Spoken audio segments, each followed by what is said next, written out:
రామరాజ్యం army ఈ ఆర్మీకి రాజ్యాంగం వర్తించదట, చట్టాలు వర్తించవట.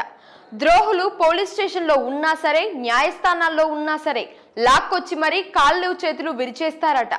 అయినా ఆర్ఎస్ఎస్ తెలుసు, విహెచ్పి తెలుసు, ఆఖరికి అల్లు ఆర్మీ కూడా తెలుసు. ఈ రామరాజ్యం ఆర్మీ ఎప్పుడు పెట్టారు అనుకుంటున్నారా?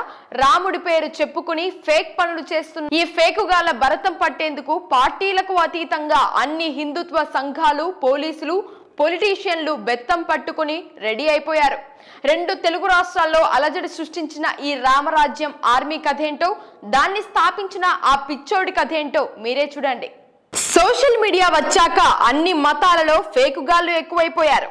ఆ కోవలోకి వస్తాడు K Veera Raghava Reddy alias KV Reddy. సొంతూరు తూర్పు గోదావరి జిల్లాలో ఉంటుంది, కానీ కొద్ది రోజులుగా తెలంగాణకు మకాం మార్చాడు. మనోడి మీద అప్పుడెప్పుడో 10 ఏళ్ల కిందటే హైదరాబాద్ లో కేసు నమోదైంది. దాంతో పిచ్చి వేషాలన్నింటినీ ఆపేసుకుని కొన్నేళ్లు కనపడకుండా పోయాడు. ఆ తర్వాత వీడి మెంటల్ బుర్రలోకి ఓ పిచ్చి ఐడియా వచ్చింది. హిందుత్వం పేరు చెప్పి సొమ్ము చేసుకునే ప్లాన్ వేశాడు మనోడు. అనుకున్నదే తడవుగా పని మొదలు పెట్టేశాడు. ఇతగాడు సోషల్ మీడియా అకౌంట్లతో పాటు ఓ వెబ్సైట్, యూట్యూబ్ ఛానల్ కూడా రన్ చేస్తున్నాడు.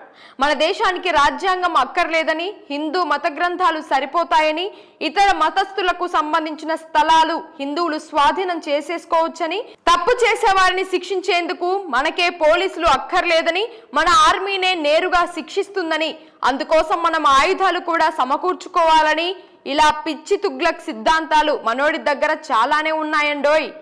సభ్యత్వం పేరుతో 100,000, 1,000 వసూలు చేస్తూ పెద్ద ఖాతానే మెయింటైన్ చేస్తున్నాడు.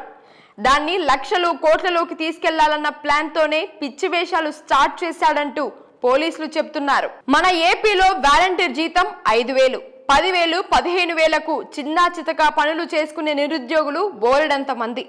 వీళ్ళే ఈ రామరాజ్యం ఆర్మీని స్థాపించాలనుకున్న వీర రాఘవరెడ్డి టార్గెట్. నెలకు 20,000 జీతంతో పాటు వసతి కూడా కల్పిస్తామనేసరికి ఊర్లలో పనులు లేక, ఉద్యోగాలు రాక ఖాళీగా ఉంటున్న యువతీ యువకులు పలువురు వీడి వలలో పడ్డారు. ముందుగా వాళ్ళని మోటివేట్ చేసేందుకు హిందుత్వాన్ని వాడతాడు. తర్వాత యూనిఫామ్ వేసి రియల్ ఆర్మీ రేంజ్ లో తయారు చేసి వారిని ట్రాన్స్ లోకి తీసుకెళ్తాడు. ఆ తర్వాత ఇలా ప్రముఖ గుళ్ళు, గోపురాలకు వెళ్తాడు. రామరాజ్యం స్థాపిస్తానని, అందుకు సహకరించాలని అక్కడి పూజారులను కోరతాడు. ఇలా వీడి మాయలో పడి ఎంతమంది డబ్బులు సమర్పించుకున్నారో తెలియదు, కానీ చిలుకూరు బాలాజీ, అర్చకుడు రంగరాజన్ ఉన్నత విద్యావంతుడు, హిందుత్వంతో పాటు రాజ్యాంగం గురించి బాగా తెలిసిన వాడు కావడంతో మనోడికి ఎదురు తిరిగాడు. దాంతో మన ఆర్మీ కమాండర్ వీరరాఘవరెడ్డికి సైకో పూనాడు. డబ్బులు ఇస్తావా, దెబ్బలు తింటావా అంటూ రంగరాజన్ బెదిరించాడు వీరరాఘవరెడ్డి. సస్యమీరా అనడంతో కింద పడేసి చితకబాదాడు.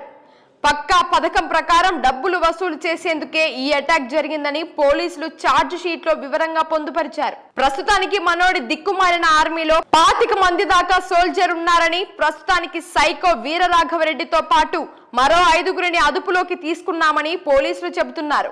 మిగతా వారందరి అడ్రస్ ప్రూఫ్లు కూడా పోలీసుల వద్ద ఉండటంతో రేపో మాపో అందరినీ పట్టుకొస్తారు. పోలీస్ ట్రీట్మెంట్ షురూ చేస్తారు. చూశారు కదా, అది మనోడి నిజస్వరూపం. మతం అంటే అభిమానం ఉండొచ్చు, కానీ ఆ అభిమానం వెర్రితలలు వేస్తే మనల్ని ట్రాప్ చేసేందుకు ఈ వీరరాఘవరెడ్డి లాంటోళ్ళు గల్లీ గల్లీకి ఒకడు పుట్టుకొస్తున్న రోజులివి. మతం మానవత్వాన్ని బోధిస్తుంది, కానీ హింసను కాదు.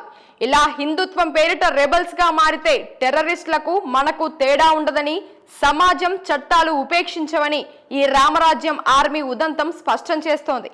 ముఖ్యంగా సోషల్ మీడియాని ఎక్కువగా ఫాలో అయ్యే యువత తెలిసి తెలియని వయసులో మిడిమిడి జ్ఞానంతో ఇలా నీచుల వలలో పడి మీ కెరీర్ని పాడు చేసుకోకండి అని హెచ్చరించడమే ఈ స్టోరీ ఉద్దేశం.